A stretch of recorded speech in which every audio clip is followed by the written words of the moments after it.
Basically, yeah. What do I have to do? Right up underneath and just right to the lapel here. Do we have craft services coming then? Whenever you're ready. Where should I look? At oh God. You want me? Don't look at me, Mark. Okay. Mark, don't look at me. Play on my phone. You can just do it. Okay, all right. Hi, I'm Carrie Loback. I work for the American Cancer Society, and I'm a coordinator for community development. I support our CDMs in the Bethlehem, Pennsylvania office with their relays, Real Men Wear Pink, making strides against breast cancer events, anything really involving our community.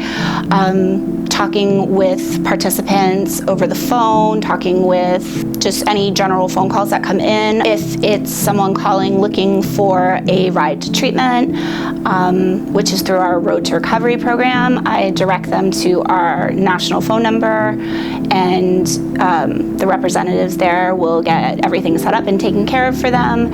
If people have questions on their accounts online for their team, for their relays, I can help them with that too. So I've worked for the American Cancer Society for a little over 1 year. So I met Mike Loback when we worked together at the Bonton department store in 1996. Mike was very shy, and it took him a year before he said hello to me. And he was I just fell in love with him. He was a really good person, a really kind person, and I knew I wanted to spend my life with him. We were married on October 23rd, 1999. So this year would have been 20 years. He loved pop culture. We were both kids that grew up in the 80s, which was the most awesome decade to grow up in. He also collected pop figures. We have, last count, it was close to 400. And he also had a superhero collection. Batman was his favorite. He was his favorite superhero because he did not have special powers. He was a regular guy. And, his absolute favorite band in the entire world is U2. He saw them probably about 10 times or so. The last time we saw them together was at Madison Square Garden. So we have 2 children. Our first daughter is Ava, and she was born on New Year's Day, 2001, making her birthday 01/01/01. And then our second daughter, Mia, has a regular birthday. She was born August 26, 2004.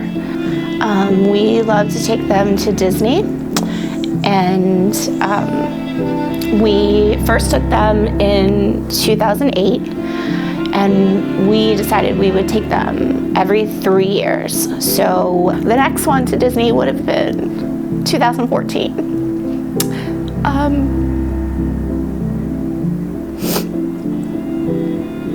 Unfortunately, we were not able to take that trip.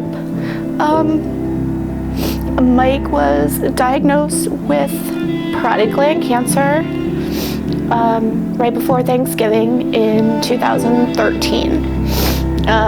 He had a tumor in his salivary gland. He went for his PET scan, and it indicated a tumor on his sacrum, which is his lower back. So I immediately thought, okay, so we have salivary gland cancer, now we're dealing with bone cancer. It was crazy. It didn't seem like it was possible. When he had the biopsy done on the tumor on his lower back, it came back that the cells were not bone cancer. It was the exact same cells that were tumor cells that were present in his salivary gland. This made him immediately a stage 4 because it was then considered metastatic. So his primary site was the salivary gland, secondary site was the sacrum, and no organs in between were affected. So at first you think that sounds good, but it's really not. And the reason is because there's no testing that can be done. You can't test the pancreas and see if there's cancer hiding there. It just hasn't come up yet.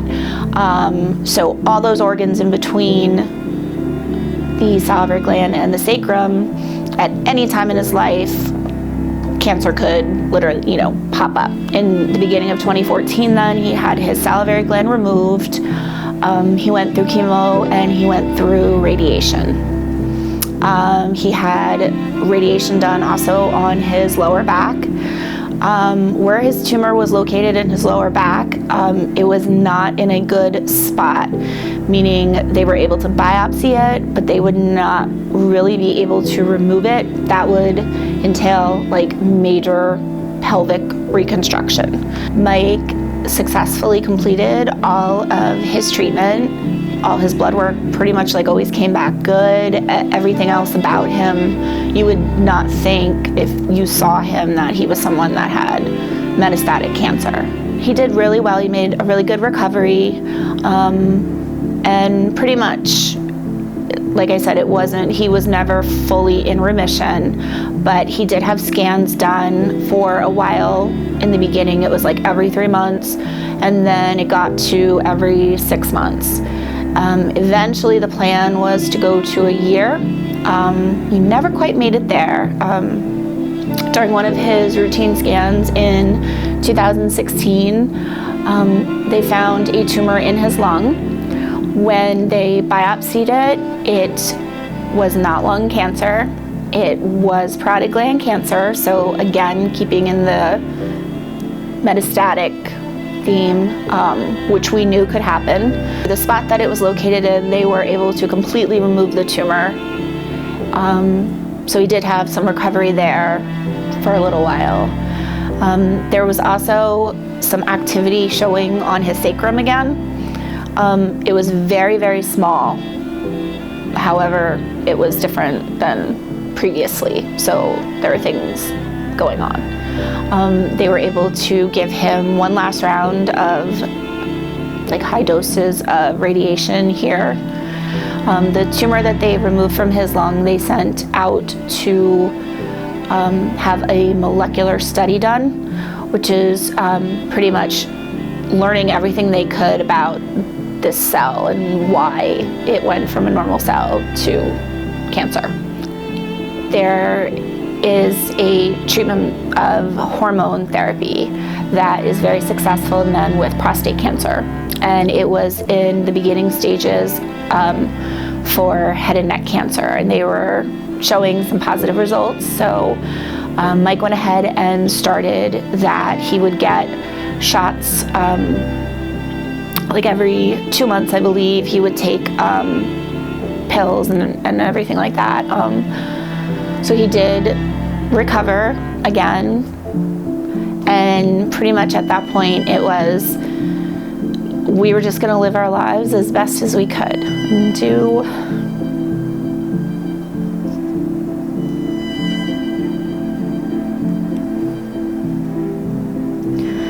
spend as much time together and with the kids. So the next couple of years were actually really good. He was cancer-free for 3 years, and then in March of this year, 2019, he had been having some stomach issues. He was just not feeling good. It was affecting his appetite. I said, we need to call the oncologist and just make sure everything is okay. All his scans came back clear, everything.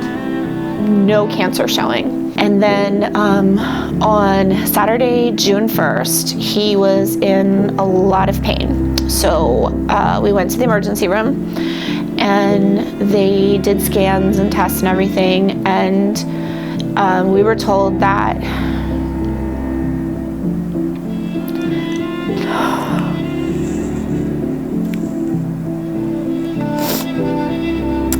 the cancer had returned.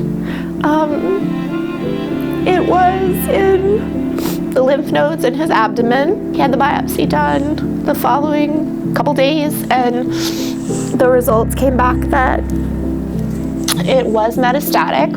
The oncologist was going to look into trials to see if Mike would qualify for any trials. There was also an option of one chemotherapy drug, and then there was a third option of a chemotherapy cocktail. So it would have been 3 chemo drugs.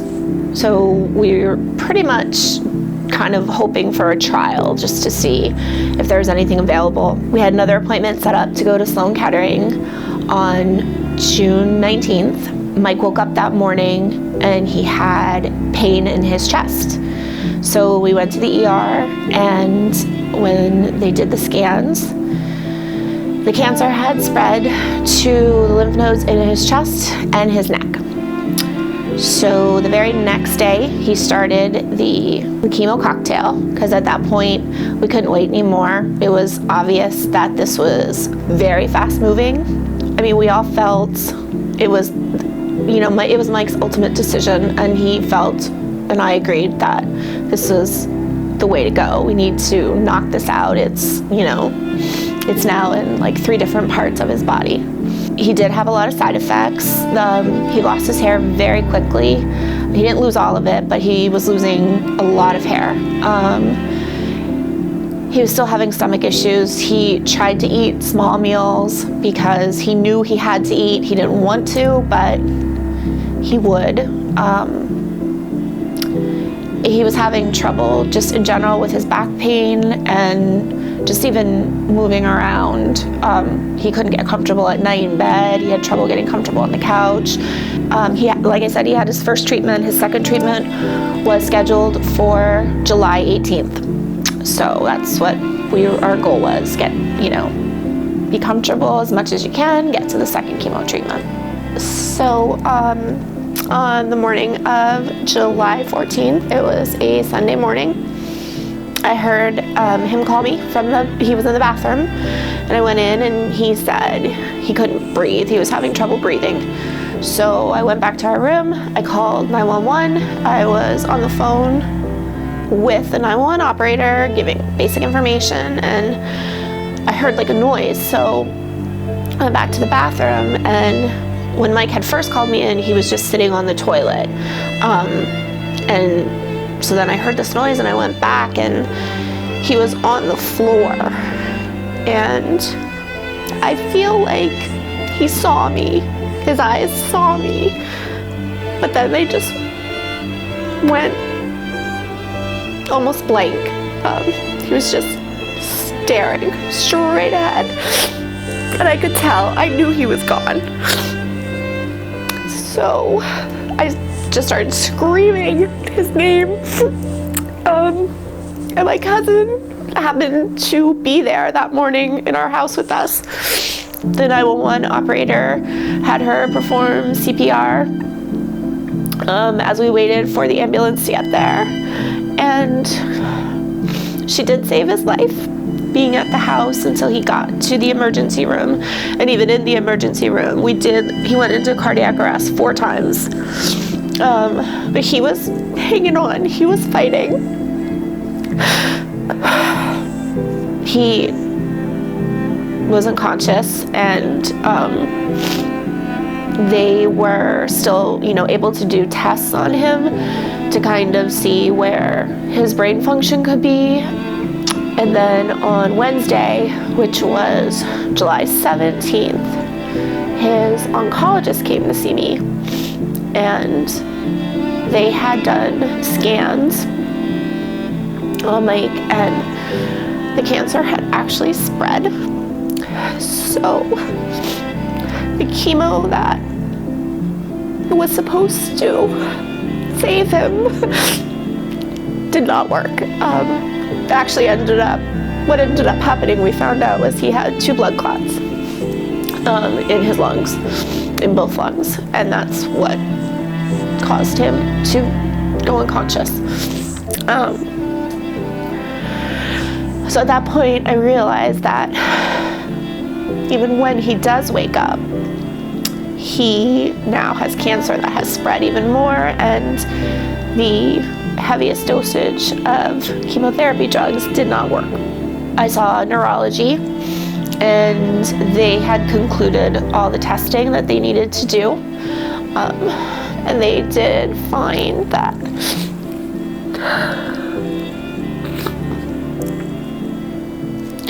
he had significant brain damage, and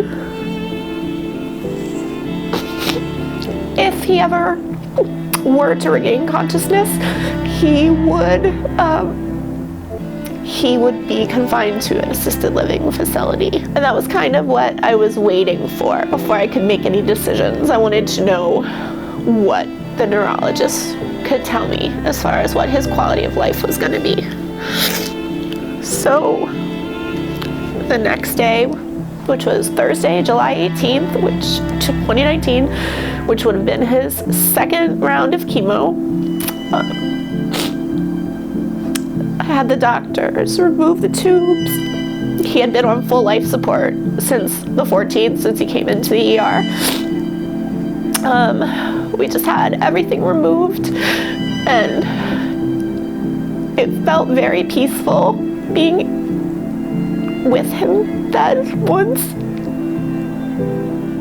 all the tubes and everything were finally gone.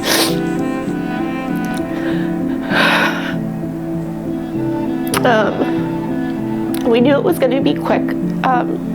They estimated, within like about probably 15 minutes, and it was very fast because he was not able to ever breathe on his own. So he passed away at